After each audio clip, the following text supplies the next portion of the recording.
ہم ایک گاڑی لیتے ہیں اور 100% نئی گاڑی ہے، ہماری گاڑی میں اے سی بھی نیا ہے، اس کو ٹھنڈا ہونا چاہیے، لیکن جب گاڑی ٹھنڈی نہیں ہو رہی تو ہم سوچتے ہیں کہ کیوں ٹھنڈی نہیں ہو رہی، گاڑی تو نئی ہے، اے سی تو ٹھیک ہے، تو کیوں ٹھنڈا نہیں ہو رہا؟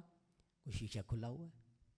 جب دیکھا شیشہ کھلا ہوا ہے تو قصور یہ تھا، کمی یہ تھی کہ وہ شیشہ نیچے تھا، اے سی میں مسئلہ نہیں تھا۔ سجدے کی طہارت، سجدے کا نور، تلاوت کا نور، تہجد کا نور، قرآن پڑھنے کے انوارات بندے کے اندر جاتے ہیں اور مسلسل جاتے ہیں، لیکن جب آنکھوں کا، کانوں کا شیشہ ہی بند نہیں ہے تو وہ نور خارج ہوتا رہے گا، وہ اندر سکون پیدا نہیں کر سکے گا۔ آپ تہجد پڑھتے ہیں، آپ نماز پڑھتے ہیں، تو اگر آپ کی بد نگاہی ہو گئی ہے، آپ بری چیزیں سوچ رہے ہیں، آپ زبان سے پرہیز نہیں کر رہے، آپ سماعت کا پرہیز نہیں کر رہے، تو اب آپ کا وہ نور جو ہے ضائع ہو رہا ہے۔ سوراخ والا برتن بھرا نہیں کرتا، کبھی بھی نہیں بھرا کرتا، بے شک قطرہ قطرہ پڑے روز کا، لیکن سوراخ نہ ہو۔ گناہ سوراخ ہے، نیکی کا قطرہ بھی کافی ہے، لیکن گناہ کا سوراخ نہ ہو۔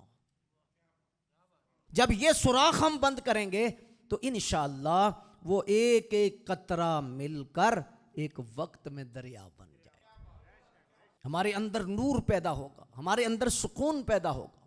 آج بے سکونی کی وجہ بھی یہی ہے کہ ہماری تنہائی پاک نہیں ہے، خلوت کے اندر بہت سارے اندھیرے ہیں، ہماری سوچ پاک نہیں۔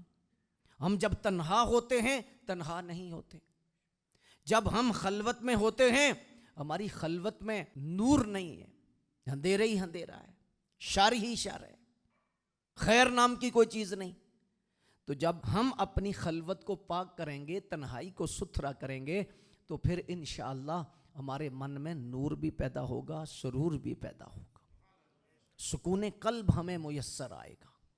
کوئی شک نہیں کہ آج کے دور میں نظر کا بچانا مشکل ہے، کوئی شک نہیں کہ بہت سارے گناہوں سے آج بچنا بہت مشکل ہے، لیکن نہیں، اللہ نے ہمیں اسی دور کے لیے پیدا کیا تھا اور اللہ ہر وقت ہمارے ساتھ ہے۔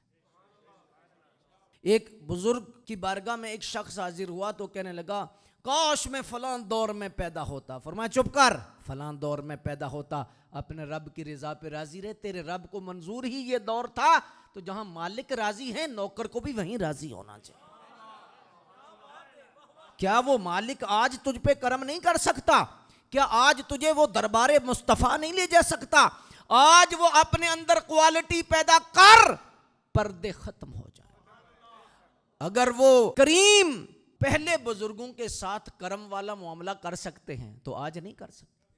اگر علامہ جلال الدین سیوطی کو 72 مرتبہ جاگتے کریم جلوہ دکھا سکتے ہیں تو آج بھی دکھا سکتے، آج بھی دکھا سکتے، آج بھی دیکھا جا رہا ہے، آج بھی حضوری کی کیفیات محسوس کی جا رہی ہیں، آج بھی موجود ہے۔ یہ بات نہیں ہے، بات اصل صرف ہے کہ ہم ایسی تربیت میں آئیں، ہم اپنی اصلاحی سوچ رکھیں۔ جب ہمارے اندر یہ جذبہ پیدا ہوگا نا یار ہم نے بہتر ہونا ہے، تو یہ مشکل ہی نہیں، آج کے دور میں بھی بہتر ہونا آسان ہے، بہتر ہونا کوئی مسئلہ نہیں ہے۔